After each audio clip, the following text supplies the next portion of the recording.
Story 1. Start reading about existentialism. It will help you realize we are never really this person or that person, but rather, in the words of Sartre, we are always in the process of becoming. This eliminates the bad faith involved in finding myself that many of us feel we must do. In reality, we are always in that process, so feeling lost will come and go throughout life, just as feeling found or grounded will. Story 2. This might not be the answer you are looking for. When I am alone with my thoughts at night, I always come back to who I am, no matter what facade I wear during the day. It prevents me from losing myself for weeks or even years, and I think it is a healthy habit that helps me stay in touch with myself. Story 3. There is probably no real you that exists unchanged across time. That idea is something you built when you were younger to give yourself a stable identity and core values. The person you are now is just as real as the person you were then. We all adapt to our surroundings and change to make our lives easier. There is nothing wrong with that. If you are unhappy with your life now, you can adapt by changing. You need to believe that, and you likely already know it, since fear may hold you back. This is who you are now, and you need to focus on the needs of that person, not on an idealized phantom from the past. Story 4. Best advice I have is this: when we experience things, we create maps of what happened. We all have maps of our time in school, how people treat us, and other experiences. We also create maps about other people and make assumptions based on what we see or hear. We receive maps from others about us too, especially from friends and parents. What they say we are, what we think they see when they look at us, and what we think they think about us. People tend to focus on maps and label or pigeonhole themselves into roles, deciding what they should do, feel, or be based on the maps they have. You are not a map. You are a three-dimensional terrain of whatever beautiful biome you want to be. Do not stare at a map all day and forget to look up at what it really is. Story 5. I immigrated to the United States from Europe and felt lost. My memories of life in Germany are fading. I remember being much happier there with my job, hobbies, and friends. I used to cry only once or twice a year when something truly sad happened. Now I cry once a week. I am thinking about going back. Story 6. Live alone. It forces you to decide what you like to eat, how you want to eat, how you spend your downtime, and to define who you are. Sometimes you become a fast food eating couch potato, but eventually that gets boring. Then you begin experimenting with other things. Cooking, going out, and asking yourself what you really want to do. When you learn who you are, you become confident. Story 7. I majored in film in college. Not until my senior year did I realize I disliked the industry's work culture and did not want to pursue it. Film had been my whole life since I was 13, and I had an existential crisis. I finished the degree anyway because I was so close. After graduation, I moved 1,000 miles away. I have a job I love that provides excellent benefits. My employer will even fully pay for me to return to school if I want, so I might try that soon. Story 8. I started to notice progress in my life 3 weeks ago, so time will tell whether this is a true solution or a temporary change. I began trying to care about things again. I kept going to church, volunteered, looked for new hobbies, and considered dating. Within my friend group, I gradually lowered my filter and said more of what I thought, gauged reactions, and then, instead of changing my filter, I shifted who I spent time with.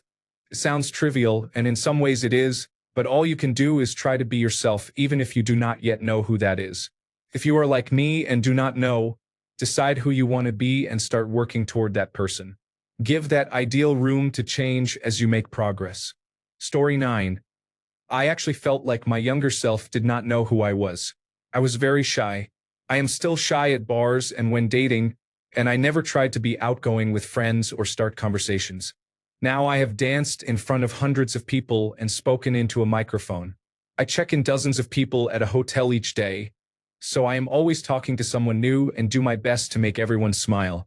Start caring about making yourself laugh instead of trying to make others think you are cool. Do not be afraid to let out your inner dread wolf. Story 10. I had this feeling my whole life after puberty. I held high ideals I could not live up to, mostly about saving the world and other unattainable things. I spent an absurd amount of my teenage years studying philosophy and religion instead of dealing with social issues like my peers. Ever since I was a kid, I had a goofy side. When I was not reading about semiotics, I wrote silly stories to make people laugh. When I went to college, things changed. I began exhibiting dangerous behavior patterns, especially for someone with a strong conscience. The line between my public and private life widened. I began feeling I could do no wrong. I do not want to list the things I did because of shame, but suffice it to say you would have all hated college me. This got worse until one day all my lightheartedness was gone. I was working a high-paying, meaningless job. I had cheated on everyone I dated and thrown away every romantic relationship, some very painfully. My life had become all about money, sex, and status. The biggest epiphany of my life was realizing two things. One, everyone goes through some form of this. We try on different faces. If one does not fit, we tend to cling to it rather than change our comfort level. This phase is normal and human.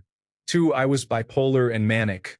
My post-puberty life was punctuated by periods of unbelievable energy and increasingly risky behavior. Put me on top for a time. There were years when I had fans.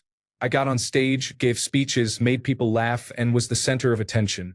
Later, it landed me in jail. With that diagnosis, I finally understood my history and why I could never live up to those ideals. Grandiosity is a textbook manic symptom. These days, I focus on loving my family and enjoying the little things. I have lived more than most people do in a lifetime. I deserve a rest, at least for a while. The normal cycle is to lose yourself for a while and then find yourself again. Everyone experiences an existential crisis to some degree. Trust that this is normal and that your real self is always there waiting. How you return will be unique. A death in the family, jail, overdose, a failed relationship, financial loss. Something has to touch you deeply, and in time it will happen. We all take a big hit sooner or later. I do not like to generalize, but the 20s are a time when people tend to drift away from themselves. After that, it is anyone's guess when you will come back. Since you are asking this question, I think it will be sooner rather than later for you. Story 11.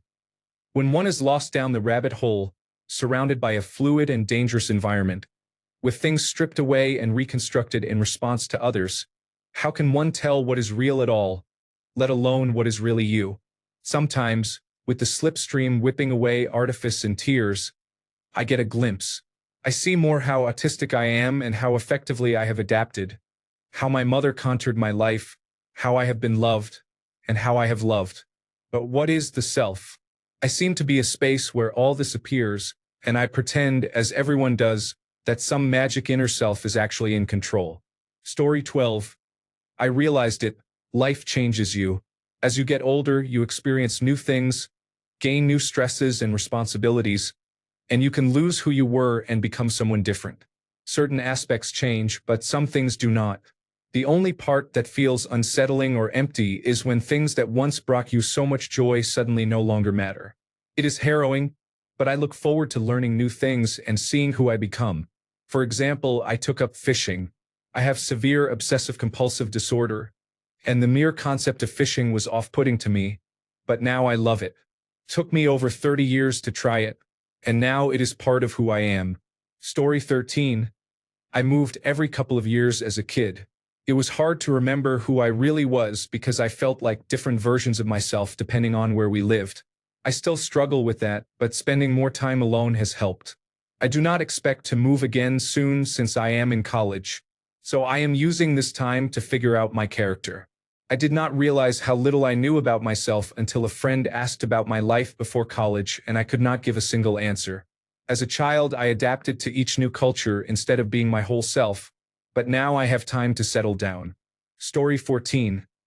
My sister taught me a mental exercise to help you figure out what makes you you at the core. Imagine that you were born to a different set of parents, in a different location, in a different family, and had different life experiences. What parts of you would still be the same? This is your core self. We all have a core, but we must put on layers as we get older and face life's challenges. For me, I have always been playful, very curious, mischievous, persuasive, imaginative, and a dreamer. My parents said that is just how I was, and when I do things that feed these core parts of me as an adult, I experience real joy in life. Story 15. I just tell myself, literally everyone else? Yeah, fuck them. Story 16. By accepting that we are all a product of our environment, we accept that that's okay. We do not have to be some special individual snowflake who came to be by some autonomous force. Who we are is ever-changing and largely dependent on context, on the people around us and the society we exist in. Alan Watts discusses this in the book. We seldom realize, for example, that our most private thoughts and emotions are not actually our own. For we think in terms of languages and images which we did not invent, but which were given to us by society. Our social environment has this power just because we do not exist apart from a society. Society is our extended mind and body. Yet the very society from which the individual is inseparable is using its whole irresistible force to persuade the individual that he is indeed separate. Society, as we now know it, is therefore playing a game with self-contradictory rules. Story 17. Speaking with a qualified professional, rather than relying on the Reddit hive mind, can be very helpful for understanding the origins of complex feelings. I wish you the best of luck. Story 18. It is amazing that almost 35,000 random people came here to partake in, observe, and learn from the community therapy session happening in this thread. I love the internet. Story 19. People are a conglomeration of many things. Our history, situation, and knowledge change us and will continue to do so.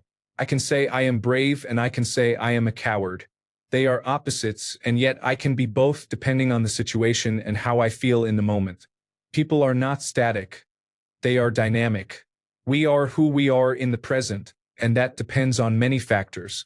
I am not who I have been, nor who I will be. The only self that truly matters is the present self. If I am irritable and short-tempered right now, that is who I am. If I am determined, motivated, and disciplined right now, then I am that person. Embracing the present gives me the ability to change who I am in the moment. I can say I am a coward right now but do not want to be. I want to be brave and I can change. The past does not matter.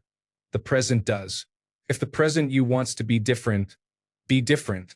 You will likely want to be different again in the future, and that is okay. Humans are made to adapt. Look at horoscopes and zodiac signs. Their descriptions are so vague that people often identify with them because they sometimes display those traits. If your zodiac sign says you are stubborn, courageous, and warm-hearted, you have probably been all of those at some point. You will most likely never be any trait all the time, and you will probably show characteristics of many others as well. Story 20. Yes, I think this is true for most people. I doubt many people even truly know their favorite color. One way to force that recognition, though I do not recommend it, is to descend into a personal crisis in which your entire life comes unglued. This forces you to reckon with a stripped-down, undisguised, unpretentious version of yourself. It is an ugly process, but it is helpful in the end. Story 21. Yes, I have more or less as described. I overcame it after about 6 months of meditation, which brought many other benefits. It is hard to explain exactly. It is something you can only experience firsthand, but I will try. When you reach the level where you can quiet your inner voice and stop thinking, you do not really stop thinking. You gain a different kind of intuition, and many personal problems that might otherwise be overlooked come into focus. Story 22. The key for me was disconnecting from technology while doing things I love. Video games while offline or in airplane mode. Making music and drawing meant a lot to me, but I lost myself. Once I disconnected, sat down, and did those things without being distracted or worrying about missing out with others, I stopped missing out on myself. Story 23. To be quite frank, I'm not sure I've ever known who I was. Something always seems to be missing from my programming. Some part of the code is blank. I haven't found the correct formula to patch it. I have spent my whole life simply adapting to everything that was thrown at me. I won't go into the gory and twisted parts of my life. Those details may be saved for a later date and a more on-topic question. Still, my life has never failed to throw gut-wrenching curveballs at me. I cope with what I have been given, floating around in a seemingly empty shell. As for reality, I have no idea what is real. Life feels like a sandbox simulation to me, whether I wake up screaming and gasping for air, am in pain or am happy and in love, it all feels like a sick, melancholic game. I no longer feel real to myself. I already struggle with numerous mental illnesses, so the lines between reality and fantasy are more blurred for me than for the average person's, which makes living like this even more difficult. I haven't found an off button or any controls. The pause button is gone, and everything, including the volume and the frame rate, is turned up to unrealistic levels. My life feels like a surreal sandbox game, and I can't get out of it. It's chilling, really. Story 24. We all change when you think about it. We are all different people throughout our lives. That is good. You have to keep moving so long as you remember all the people you used to be. The 11th Doctor. Story 25. The person you are when you're alone, when there isn't anyone around, is the real you. You've always known who you really are. The hardest part is accepting it. Acknowledging that is how I know who I really am. Story 26. I like to play music I listened to when I was a teen, music that made me feel connected to who I was and to the things I had been through. It brings back a piece of myself. It's good therapy. Story 27. This question returns to my mind every few months. I have come to accept that who we are changes over time. We can never truly go back because we are informed by the sum of our experiences. The way forward seems to be to figure out what we can do to make the world better in a way that makes us happy, or at least less sad, and then just do it. I seem to be bad at that last part. Story 28. No one really knows what they are doing. They are just trying to get by, doing what they can with what they know. Story 29. Up until I was 10 years old, I felt like an observer in my own body. Took work, therapy, and self-reflection. Eventually, I figured out who I was. Now I write fan fiction on DeviantArt to build a fan base and eventually sell my books to that audience. Story 30. The teachings of Alan Watts can help. Western philosophy describes how we have come to mimic our surroundings. I was able to shed much nonsense from my life once I began to understand the ego and what society does to the soul. It is an adventure you must undertake yourself. Story 31. I had a vision of my father in the clouds, telling me I had forgotten who I was and that I needed to take my place in the circle of life. Then an old friend knocked some sense into me. Story 32. I sometimes feel like I am not myself, as if a ghostly version of me controls my actions. I try to move on because there is nothing I can do. At school, I hang out with friends and try not to listen to a girl across the room who says she hates my voice and behavior. I'm sorry if I arrived halfway through the year and was sheltered. Can we please move on? In these moments, I try to figure out who I am. Story 33. I have problems when I try to find the real me. I get stuck in a never-ending chain chasing something that does not exist. My advice is to simply be. Think of yourself on a boat sailing the seas and letting the waves take you where the current flows. I also suggest meditating on the Buddhist idea of anatta, which translates as no self. You are in constant change and have no permanent essence or being. If you cling to the idea that you have a permanent self, you experience tanha, which means craving, and that leads to suffering. It is a difficult concept to grasp, but keeping it in mind has helped me accept who I am, and I hope it helps you too. Story 34. When I was 11 years old, I spent my first year rebuilding my personality from the ground up. In the end, I realized that impersonating others would not make my life easier, and I was better off being who I wanted to be. It was recently discovered that I am likely autistic. One sign in girls is that we imitate the people around us to appear normal and fit in. After realizing this, I am determined never to fall into that trap again. Story 35. Yes, regularly. This is my experience and how I view it. At your core, you are always the real you. Sometimes the real you goes ignored because of protective ways you have learned to cope with the world. Listening to and being the real you exposes the core of yourself to the world, the good, the bad, and the ugly. We have become so used to protecting ourselves that our true self does not get a chance. This can create a disconnect. Because we hide the real us, we become discontent and know we are not being authentic. We may imagine an ideal self, thinking that if we tried hard enough and did not let petty things get in the way, we could be true to ourselves. In reality, we are not that ideal. Often, Striving to reach an ideal self prevents the real you from being appreciated, listened to, validated, or honored. We berate ourselves for not reaching that ideal and dislike our real self for not being perfect. To reach the real me, I have to let go of the ideal me. Story 36. I do not have an answer, but dang, this question really resonates with me and I never even considered it before. Story 37. I can really relate. I have gone through difficult times and lived on autopilot with routines for years. In the end, I questioned my actions, who I was, and who I had become. The best advice is to surrender and stop fighting yourself and your self-image. You put yourself in this situation. If you knew any better, it would have happened already. Surrender, then accept that only you can choose to change. Seek help from someone outside yourself to confide in. Unburden your trapped mindset. Be brave and honest. This should be someone you trust. Now decide. Having surrendered, accepted where you are, and unburdened your mind of self-deprecating thoughts, choose to learn new patterns and habits. Start small and grow them into who you wish to become. Understand that these are monuments you built in your head for your habits and your identity. Take the time to unlearn so you can grow. Story 38. I was homeless for over 6 years. It kind of destroyed the person I was. I no longer do the things I used to enjoy. Since then, I have lived in an apartment for 3 years, but I wake up every day expecting to become homeless again. I have almost nothing in my apartment because I do not know what I would do with it if it happened again. Story 39. Allow me to introduce the concept of stories.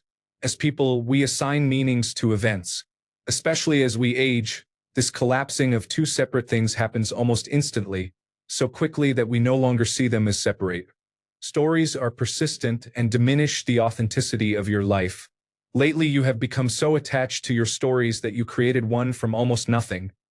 You equate everyday adaptations, what happens, with having lost a fundamental part of yourself. This story has no universal truth, yet you subject yourself to it. Only you can choose whether to empower yourself with new meaning or to accept meanings that disempower you. Story 40. Oh my God. This is me. I was born in Nigeria and came to Canada in 2011 when I was 11. I had a beautiful African accent and was made fun of in middle school.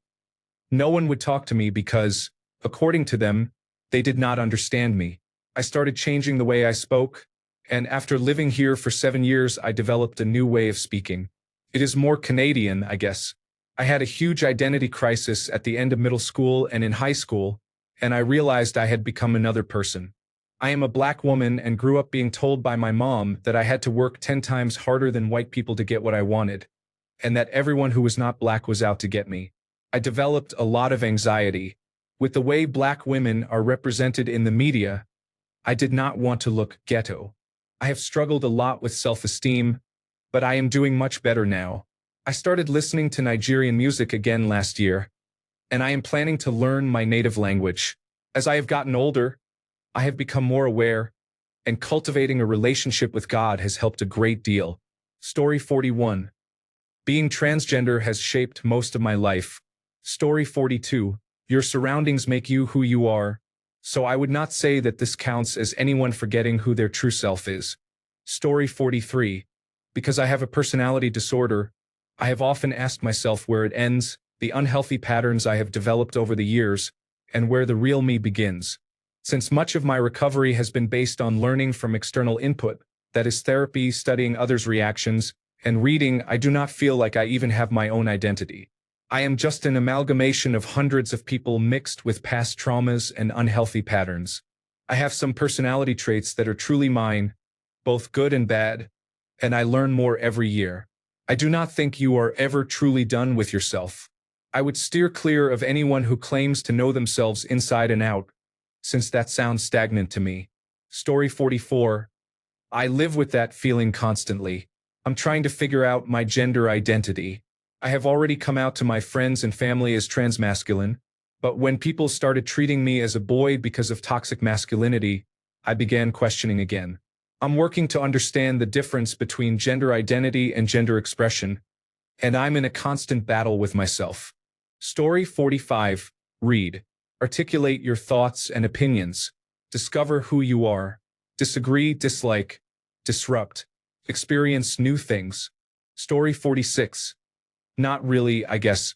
My behaviors differ when I interact with different groups of people, whether it be my nuclear family, my extended family, my school friends, friends from my degree and my master's program, my colleagues, or strangers. In a way, I adapt to different social groups, which makes it amusing when two groups know me in different contexts. Like a chameleon, I suppose. At my core, my traits persist. How I approach a problem is similar, and the same goes for my emotional reactions. My self-awareness stems from spending time alone. I have avoided human interaction for quite some time, and in doing so I got to know who I am. I find the Japanese saying that a person has three faces, public, family, and private, reassuring. Story 47. Yes, it happened 2 years ago. I was in a complete haze. I would see a photo or video of myself and could not recognize the person on the screen. I would speak and feel no connection to the words coming out of my mouth. I saw a therapist and experienced a serious identity crisis that lasted about a year.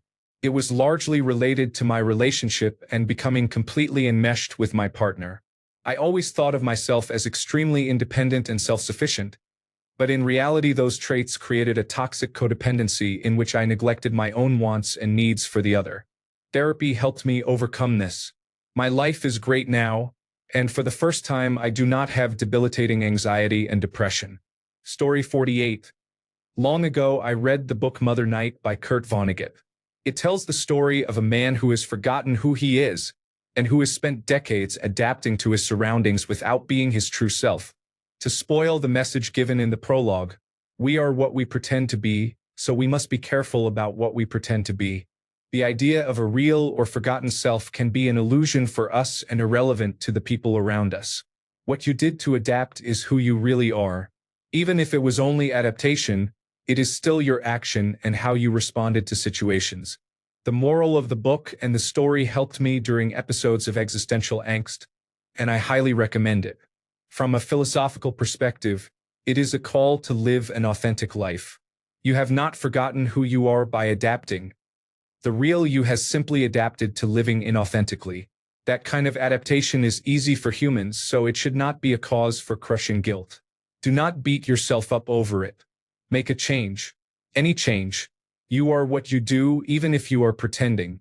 Do something that makes you happy, even if it is only a hobby. Story 49. You recognize that there is no real you and that the self is constructed in the minds of others. This is Buddhism. Story 50. I have adapted to my surroundings to hide the real me from people, and I have no idea how to stop. Story 51. I am feeling something very similar right now. Everything I have done in my life has been to please others, and I am overwhelmed by even the smallest decisions I must make for myself. I never realized I should be the authority in my own life rather than other people or social conventions. I am getting used to it, but it is strange to detach myself after relying on that for so long. I feel awkward now, but I know that with practice things will get easier. I have always been a late bloomer, so here I am at 27, starting fresh. You can do this. Story 52. I'm concerned that nobody has mentioned that dissociation can manifest in feelings like this. Not feeling like you know who you are, becoming detached from a sense of identity, and lacking connection to your surroundings. By no means am I a doctor, but grounding techniques can help if you feel this way. For example, do something that creates physical sensations, such as holding an ice cube, touching something soft, or washing your face. Say facts out loud. For example, my name is your name. I am age years old and I live in place. Listen to familiar music that makes you comfortable, or turn on a movie you have seen often. Light incense or a candle and focus on the smell. Point out and focus on specific items in your immediate area. I am late to this and it may get buried, but if you are experiencing any level of dissociation, I hope this helps. Story 53. Do a lot of self-reflection. Ask yourself why you do everything. Look at your friends and ask why you spend time with them. If you only get this feeling at work or at school, consider looking for new work or focusing on different studies. You might even change your major. If you still cannot figure it out, Research lysergic acid diethylamide, sometimes called acid, and see whether taking it feels right for you. A moderate dose for a first-time user can cause a phenomenon called ego death. For 6 to 12 hours, you may lose your sense of self and act without consulting your usual personality. Unless you have a pre-existing mental health condition, this substance is relatively safe if used in a safe environment. I am not saying lysergic acid diethylamide will solve your problems, but about once a year I take a relatively large dose alone and focus on myself. This has helped me quit smoking, lift myself out of deep depressions for months at a time, and generally gives me a fresh outlook on my life. Story 54. No one is going to read this, but I need an outlet, so I'm trying to write. I think I have forgotten what I want from life. I don't know if I will ever be happy or at peace with myself. Everything seems so superficial, and sometimes I think death will end this misery, but I am too afraid to die. Not knowing what comes after death terrifies me. I feel like a candle that has lost all hope of burning and does not know what else there is to life than burning. Story 55. There is a quote from Night Vale that really helped me with this. We will never be the same again. But here is a little secret for you. No one is ever the same again after anything. You are never the same twice, and much of your unhappiness comes from trying to pretend that you are. Accept that you are different each day, and do so joyfully, recognizing it as the gift it is. Work within the desires and goals of the person you are currently, until you are not that person anymore, and everything changes once again. Story 56. This will probably get buried, but here it goes. First, sorry for the formatting. I'm on mobile and writing this on the way to a doctor appointment. I felt something similar a few years ago. One day I decided to start paying attention to the feeling you get in your gut when you express your beliefs. If you don't know what I mean, it's a philosophical thing. You know that uneasy feeling in your stomach and chest when you're arguing about politics with someone? You aren't supposed to feel that. That feeling is present when you are just repeating something someone else said because it sounds good and you don't actually believe it. You might think you agree with it, but you didn't arrive at that understanding on your own, and you don't feel secure in what you're saying because there may be holes in the idea that you don't know about. If you have formed your own opinions without first hearing them elsewhere, or at least didn't start with a preformed opinion, you won't feel that uneasiness at all. It's truly enlightening to realize that most of your opinions aren't actually your own. Once you learn to notice that feeling, you can start forming yourself based on what you really think about different things. Nowadays, I'm the kind of person who will be the only one in a room to say, "Wait, I don't think that's right." The reason is there is far less stress about being wrong or shunned, because if that happens, I will know that at least I had the courage and strength to stand up for what I believe. I also disagree with the top commenter. If he means you adapt things like how you dress, your accent, and so on, fine, he's right in that case. However, in my opinion, you should never allow yourself to be pressured into thinking something just because a bunch of other people are saying it. If you do, in that moment you have given up one more small piece of who you are. Lastly, I used politics as an example because that's usually where people are most familiar with the feeling I'm talking about. This feeling is part of many aspects of life. If you've ever been unsure what the old expression, "trust your gut," means, now you know. Story 57. Carl Jung is a good reference for this. He discusses how the shadow needs to be integrated into our consciousness. Explore his work. It may shed light. The song 46 and 2 by Tool also explores the shadow. Even if you are not a Tool fan, listen to the lyrics. Take solace in not being the same person you once were. We must continue to grow and change. To remain stagnant is to accept death. Rage against the dying of the light. Treading water is like drowning. Thanks a bunch for sticking around till the end of the video. Remember to subscribe, and until next time, stay awesome and goodbye.